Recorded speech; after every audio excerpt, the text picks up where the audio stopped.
Assalamualaikum warahmatullahi wabarakatuh. My name is PRIMASITA and my student number is 8320200189 and I'm from class D. And in this occasion, I will present the Apply Linguistic course assignment, and the title is the Discourse Analysis, Speech Act Theory. First is theory from expert. Based on Austin 1975, how to do things with words is a major premise that language is mode of actions as it means of conveying information. The basic emphasis of this theory is on what the user means by his utterance acts rather than what acts means in language. And also, according to Shirley in May, speech acts are basic or minimal units of linguistic communication. The next is types of speech act. The first is locutionary. The definition is often utterance is actual utterance and its perceived meaning.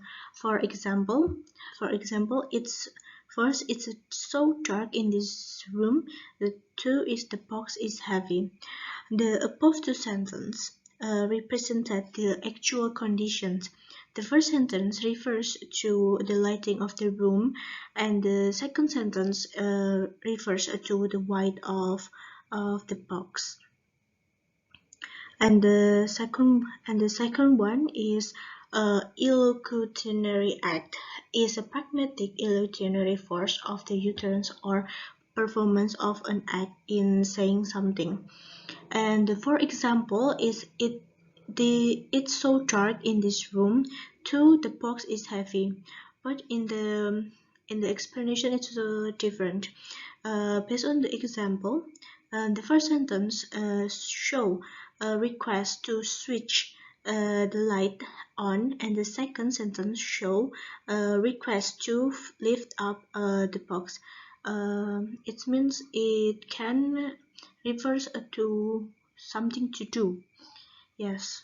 And then the third is a perlocutionary act.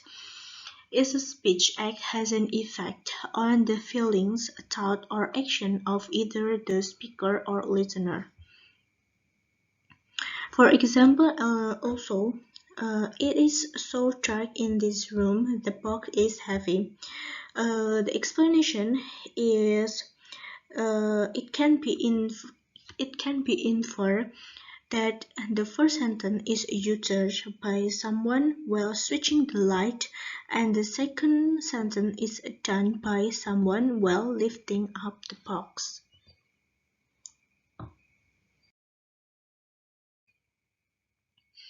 And the next one is the existence of an accepted conventional procedure. The next is circumstances that allow utterance. First is the existence of an accepted conventional procedure having a certain conventional effect. 2 is the presence of particular person and circumstances. 3 is the correct and complete execution of a procedure which can only be judged through validity and or invalidity. 4 is certain thoughts, feelings, and orientation. The next is ceremonial or ritual speech act. Is the one which is conditional by conventional or ritual or ceremonial dimension. These speech act more not ordinary acts of communication. They are function not for communication but for affecting institutional state of affairs. Dan kita bisa mengambil contohnya saat mungkin kita berpidato ataupun pada saat acara-acara seperti pernikahan di Jawa, mungkin itu ada seperti nasihat atau tata jalannya acara, dan itu memberi sebuah efek bagi orang, dan itu bukan seperti kita bicara sehari-hari.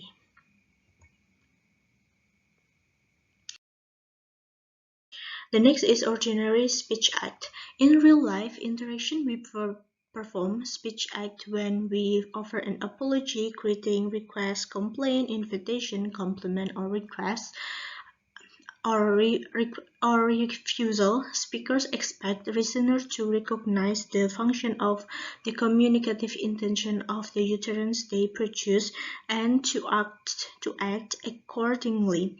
They are usually helped by the circumstances surrounding the utterance. Ordinary speech act itu lebih pada untuk mengambil contohnya kita bisa mengambil contoh saat kita bercakap-cakap sehari-hari, saat kita saat as usual setiap kita karena ini tujuannya untuk communication and not like for affecting someone, it's just for communicative purposes. Verbs classified by Austin, 1995. First is performative verbs, are those that denote an actions. And also, Austin classified the performative verbs into 5 measures.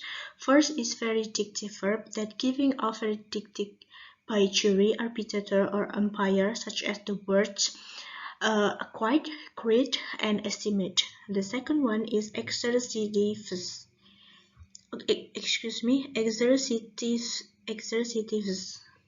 A verb with exercising of a power, a right, and influence, such as a word, appoint, order, advise, and warn. The third is commissive, verbs that can make a speaker to doing something, that include declaration or announcement of intention, such as word guarantee, promise, and oppose. The fourth is behaviorist, concerned with attitude and social behavior, such as word, apologize, bless, and criticize. The last is expositives, verbs which clarify how utterance fit into ongoing discourse and how they are being used, such as argue, postulate, and affirm. The second one, verbs classified by Austin, is a constative verbs. Are those not denoted an action? They are used only in description and assertion. For example, somebody may say that the window is open. The utterance here might be directive, as the interlocutor wants a window to get closed. And this is the last slide that I presented. I apologize if I make some mistakes. Thank you so much for your attention. Wassalamualaikum warahmatullahi wabarakatuh.